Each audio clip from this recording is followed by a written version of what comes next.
Campaña electoral 2013. ¿Qué quieren los liberales?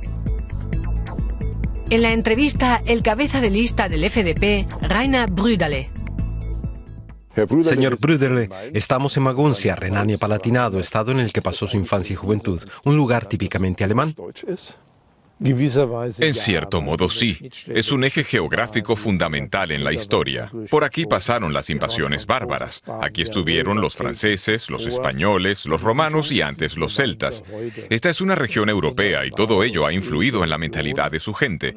El escritor Karl Zuckmayer es quien mejor ha descrito la región, su idiosincrasia, su apertura de miras.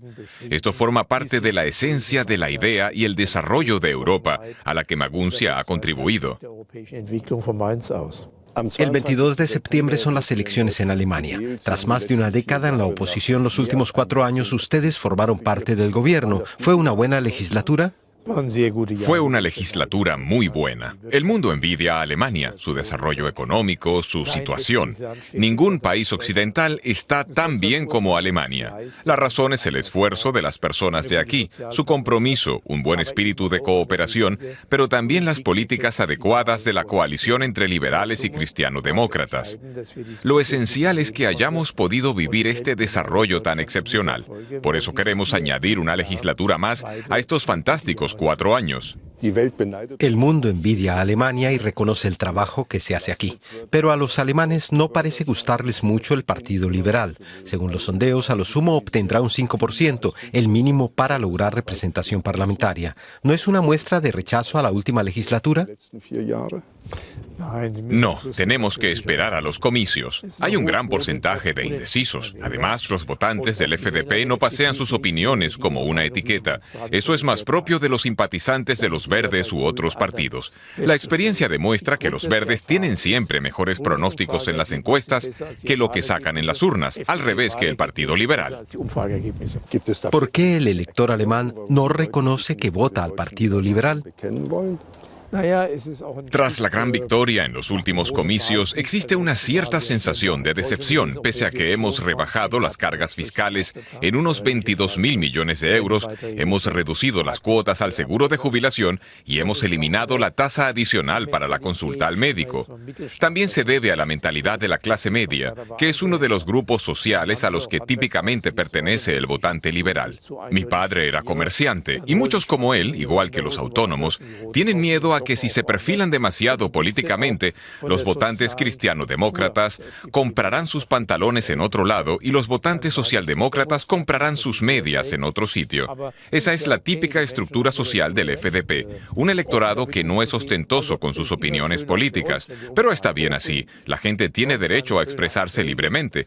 Para nosotros estaría mejor estar más arriba en los sondeos, por supuesto, pero soy optimista respecto a que nuestros resultados serán mejores de lo que muchos piensan. Y esto es bueno para el partido, que tendrá que luchar hasta el último segundo por los votos de las ciudadanas y ciudadanos. Uno de los temas fundamentales de esta legislatura fue la crisis del euro. ¿Está hoy a salvo la moneda europea? Lo que está claro es que tenemos una estructura mejor que cuando estalló la crisis. Recuerdo muy bien el día que saltó a la luz el problema de Grecia. Por la noche nos reunimos en la Cancillería, los ministros Westerwelle, Leuthäuser, Schnarrenberger, Pofalla, la canciller y yo. Y durante horas estuvieron llegando informaciones del Banco de Inglaterra, del Banco Central Alemán, de la Reserva Federal estadounidense acerca del ataque al que era sometido el euro. Y no teníamos herramientas para contrarrestarlo. Hoy estamos mejor preparados. Tenemos el Mecanismo Europeo de Estabilidad, que sucedió al Fondo Europeo de Estabilidad Financiera. Todo muy complicado, con nombres larguísimos. Y hemos introducido nuevos mecanismos. Decimos sí a la solidaridad, pero el receptor de esa solidaridad, de esa ayuda, como Grecia, por ejemplo, ha de hacer todo lo posible para eliminar el origen del problema. El motivo del problema de los griegos es la competitividad. No son capaces de producir lo suficiente para compensar su gasto público. Es razonable que se exijan contraprestaciones cuando se da algo. Y también dentro de la Unión Europea son todos más conscientes en esta cuestión, como vemos en los progresos que han hecho Irlanda o España, países que como Portugal mantienen un curso riguroso. Esto hubiera sido imposible con estas políticas. Necesitamos más Europa, pero hay que hacer bien las cosas. Se está inundando los mercados con dinero barato. ¿Teme usted por la estabilidad monetaria?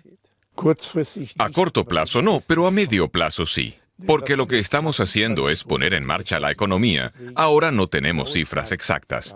La agencia estadounidense Bloomberg estima que se han impreso entre 25.000 y 28.000 millones de dólares. En Europa se han creado y puesto en el mercado unos 5.000 millones de euros para impulsar la economía. Gran parte de este dinero ha sido absorbido por los mercados. Como los bancos no se fían unos de otros, en vez de prestar el dinero que les sobra a otra entidad bancaria para que ésta pueda ofrecer créditos a la clase media, lo devuelven a los bancos centrales por unos intereses mínimos, prácticamente al 0%. Esta situación solo se puede soportar por poco tiempo y tiene sus consecuencias.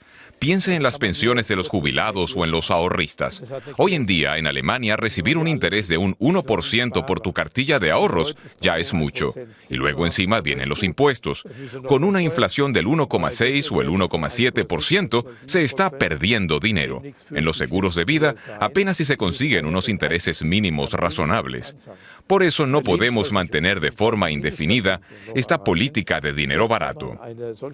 Estados Unidos ya ha sugerido que podrían parar la máquina de hacer dinero. Y en Europa no podemos continuar eternamente con esta política, porque castigaríamos el ahorro y la inversión privada.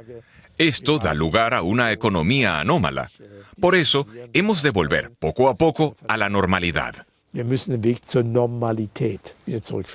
¿Hay una fecha? No se puede dar un día o un año como fecha concreta, pero creo que en los próximos 5 años tenemos que ir volviendo a la normalidad. De otro modo, si seguimos imprimiendo dinero e influyendo así en los precios, llevaremos la economía de mercado por el camino equivocado. La economía de mercado se maneja con los precios.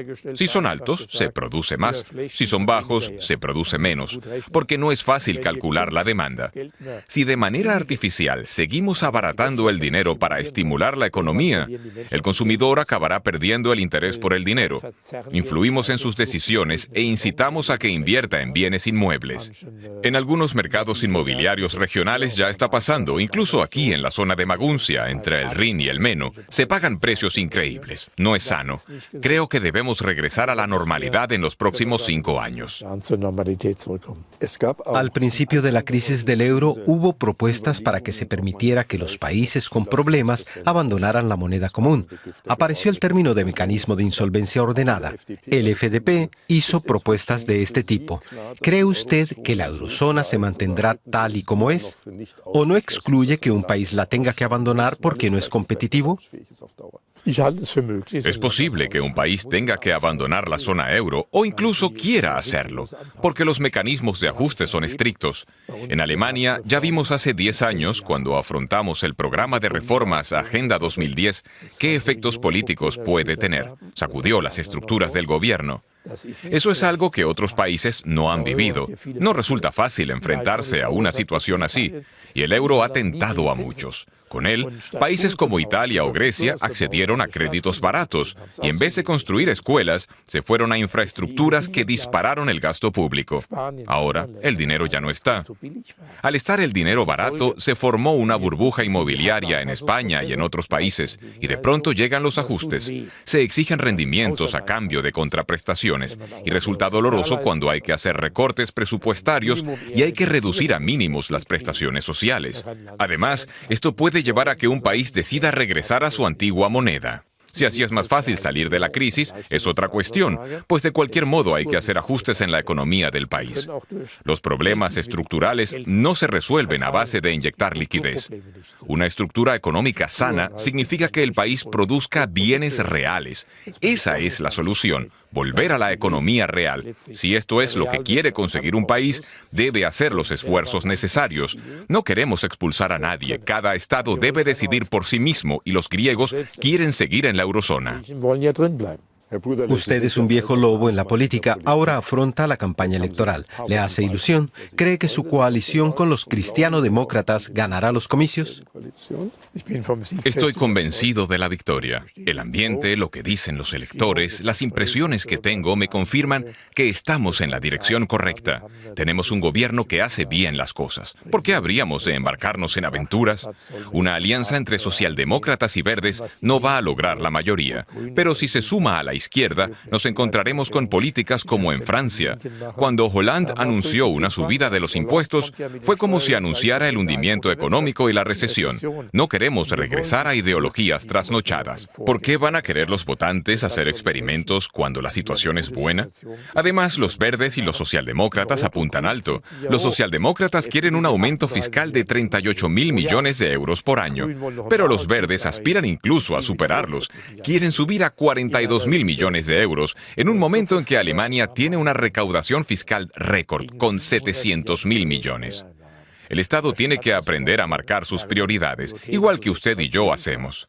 Toda persona con unos ingresos limitados ha de decidir, esto es más importante y esto lo es menos, y el Estado debe hacer lo mismo.